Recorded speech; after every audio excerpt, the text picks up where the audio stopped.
wasiirka wasaaradda waxbarashada Soomaaliland uu weheliyo agaasimaha guud ee wasaaraddaasi maamulka gobolka Saaxil mas'uuliyiinta degmada Marbara ayaa kormeer ku tagay qaar kamid ah deegaanada galbeed ee gobolka Saaxil kuwaas oo ka mid ahayd degmada Bulaxaar iyo tuulooyinka ku teesan ee ay maamusho degmadaasi.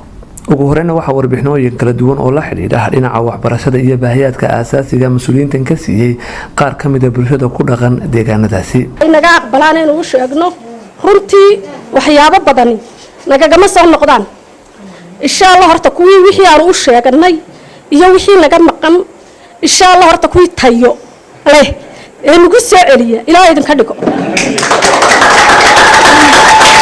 runtii aan u baahanahay bal in hawsha laga qaado bal aad soo aragto si aynu caruurta mushkilada haysata waxa weeye dadkan waa reer guura ilmihii markay bisha afraad gaadhay kuleelku soo bilaabo ilmihii gacanta la qabanay duruufaha ka taagan xeebta waxyaabaha caynkaas ah xabad labada mar waxadood ayaa wax dhaqaaqaya jiro soo ku shaqeeya iskuulada kale waa saasoo kale mar waxado male iyadana marka ardayga soo fadhiisto caqabadii koobaad dibadda u boodaya isagoo ardayga wax dhiganaya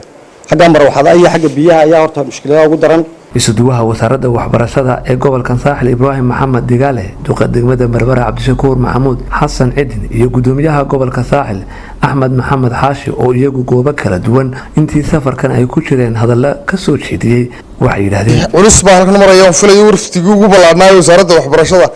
ama heer gobol iyo heer qaranba ka socda oo madaxdii gobolka iyo tii degmada waa ka kooban ujeedada ugu weyn waxa weeyaan sidii bulshada reer Bulaxaar ay duruufta iyo xaaladda ula eegi lahaayeen una qiimeyn lahaayeen aad iyo aad baan ugu mahadnaqaynaa wasiirka yoomiyo waa kan yidhi wasaaradda waa la kulannaa haddii ay wasaaraddu ay beebka hayso annagu waxaan ballan qaadanay inaanu lacagta beebka lagu dhignaana bixino laakiin haddii beebka la helo beebka hadduu hayo biritaan bilaabaynaa lagu daray wixii kale inagu gobol ahaan iyo degmada qabsan karno waan qabsanay idinka laftiinana waa la doonayaa inay dadaal muujisaan oo wuxuu doono waa ahaade aad wax qabataan oo laga maarmaan oo waxyaabo badan baa idinka laftiina qabsan kartaan agaasimaha guud ee wasaaradda waxbarashada Axmed Abakar iyo wasiirka wasaaradda waxbarashada Axmed Maxamed Diiriyo oo iyaguna halkaasi hadallo kala duwan ka soo jeediyay ayaa waxay si isku mid ah uga codsadeen bulshada ku dhaqneed deegaanadaasi ay kormeerka ku tageen in dhammaan looga baahan yahay in ay kor u qaadaan tayada waxbarasho ee ubadkooda sida imikeedii ku cabashada inta sheegayseen lagba ayaa ka jirtay seelacna kaliya seelac imika waxay ku dhaantaan maana xagga dhaqaalaha oo idinka dhaqaale wanaagsan tahay laakiin duruufahaas iyo waxaas dhan waa isku mid weyn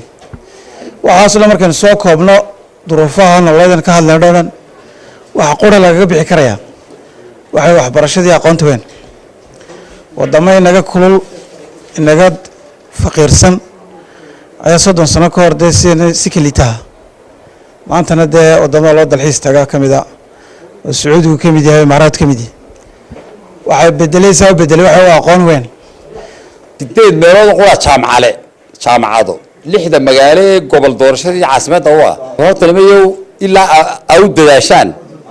ilaa caruurtina u dadaashaan cidina uma dadaali karto markaad u dadaashaa adigu aad keento ay dadkana wax la qaban karaya soo maaha baayirku waa kii labadii baan Kenya macallin annaguna agaasimaha guud markii dhaweyto waa kii labadii shaarkoodii baan Kenya laakiin waxaan isku daynaa afar soo maaha afar kalaas waxaan isku daynaa